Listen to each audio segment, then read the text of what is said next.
সুপ্রিয় দর্শক শ্রোতা, মডার্ন এগ্রিকালচার ইউটিউব চ্যানেলের পক্ষ থেকে আপনাদেরকে স্বাগতম। যারা দেশ এবং দেশের বাইরে প্রবাসী থেকে আমাদের এই প্রতিবেদনটি দেখতেছেন তাদেরকে আন্তরিক শুভেচ্ছা এবং ধন্যবাদ জানাই। দর্শক, আমরা আজকে আমাদের বীজের এখানে উপস্থিত হয়েছি যে কী অবস্থায় আদার বীজ রয়েছে। আসলে অনেক ভাই বলতেছেন যে আদা কী জাতের আদা লাগাবো, আদার বীজ কোথায় পাওয়া যাবে, সে বিষয়ে আমি একটু তাদের কমেন্টের উত্তর দিব।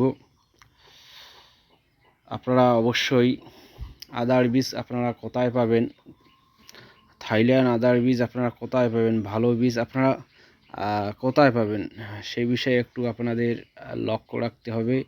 কারণ আদার বীজ কোনো বিদেশ থেকে আসে না, কোনো কোম্পানি তৈরি করে না। শুধুমাত্র আদার বীজ যারা কৃষক নতুন জমিতে আদা চাষ করেছে অথবা বারবার একই জমিতে তিনি আদা চাষ করেন নাই এবং দেখা যাচ্ছে তিনি নতুন জমি পরিবর্তন করে আদা চাষ করেছেন, সেটাই একমাত্র বীজ আদা সংগ্রহের মূল লক্ষ্য।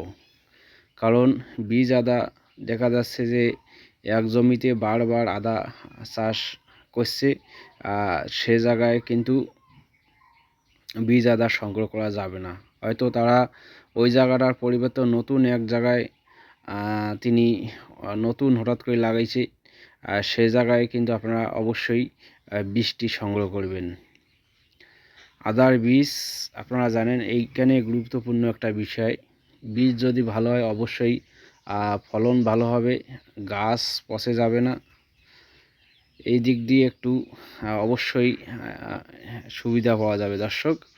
কারণ আদার বীজ কিন্তু আপনারা লক্ষ্য রাখবেন যে ভালো জাতের বীজ কোন কৃষক আদা চাষ করছে এবং তার আদা খেতে কীরকম আদার গাছ ছিল এবং আদা কী রকম ফলন হয়েছে, সে জায়গায় থেকে কিন্তু আপনারা অবশ্যই আদার বীজটি সংগ্রহ করবেন দর্শক। আশা করি আপনারা বুঝতে পেরেছেন যে আদার বীজ একমাত্র কৃষকের কাছ থেকেই সংগ্রহ করার লাগে। তা দর্শক, আমরা থাইল্যান্ড জাতের আদা চাষ করে আমরা ব্যাপকভাবে আমরা ফলন পেয়েছি।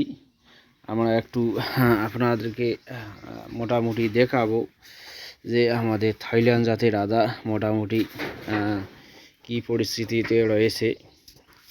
দর্শক দেখুন, আমাদের থাইল্যান্ড জাতের আদা মোটামুটি আপনাদেরকে দেখাচ্ছি আমি এখান থেকে।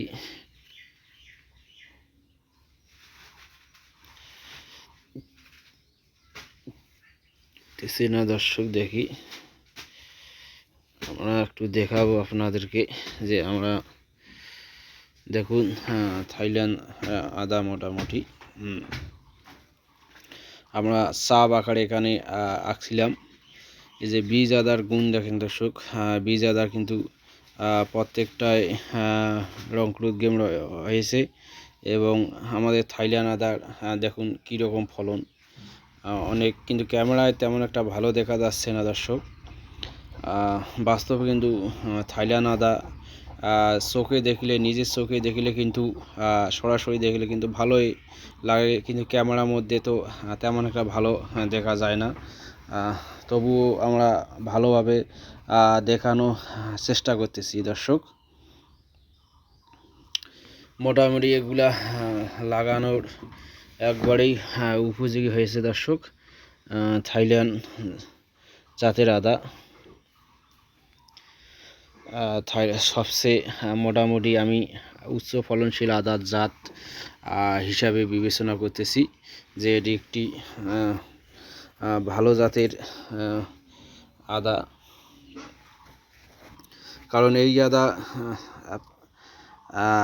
চাষ করে কিন্তু মোটামুটি ব্যাপক হারে ফলন আমাদের হয়েছে।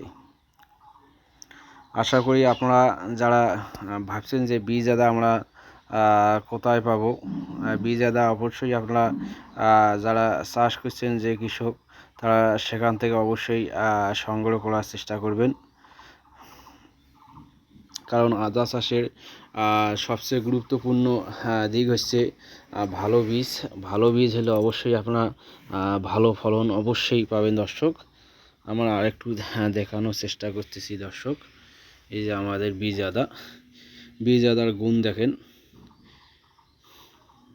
বীজ আদার আপনারা একটু গুণ দেখেন, সুন্দর অঙ্কুরোদ্গম, মোটামুটি তার সুন্দর কালার এবং থাইল্যান্ড জাতের আদা। এর ওজন কিন্তু মোটামুটি এর ওজন হয়, ওজনের দিক দিয়ে কিন্তু থাইল্যান্ড আদা ভালো এবং এর ফলনের দিক দিয়েও ভালো। দর্শক, এর শিকড় খুব কম হয় এবং গাছের রোগ প্রতিরোধ ক্ষমতা ভালো।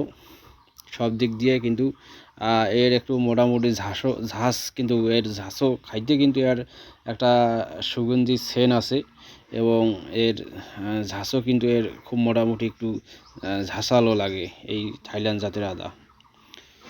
দর্শক, আমি তো নিয়মিতই আদা খাচ্ছি, বেশ উপকার লাগতেছে। দর্শক, মোটামুটি আমাদের এই যে থাইল্যান্ড জাতের আদা বেশ পরিপূরক আদা আমরা এখানে আপনারা অবশ্যই দর্শক, আপনারা অনেকেই আমাকে প্রশ্ন করতেছেন।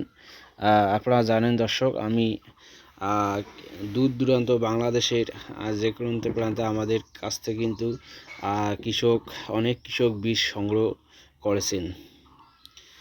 আমিও তাদেরকে কুরিয়ার সার্ভিসের মাধ্যমে সুন্দরভাবে আমি পৌঁছে দিছি এবং তারা পৌঁছানোর পর অবশ্যই আমাকে ফোনের মাধ্যমে জানাচ্ছেন তারা অবশ্যই বীজ পেয়েছে। দর্শক, সেজন্য আমি আন্তরিকভাবে তাদেরকে ধন্যবাদ জানাই।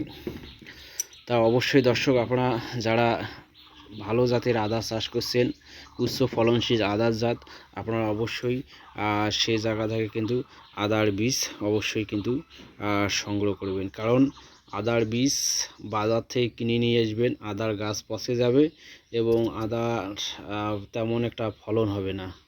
এই দিক দিয়ে কিন্তু অবশ্যই আপনারা লস খাবেন। সেই চিন্তা আপনারা নিজে করে দেখেন, না হলে আপনারা পরীক্ষা করে দেখেন যে আসলে কথাটা আমি বাস্তব বললাম না খারাপ বললাম।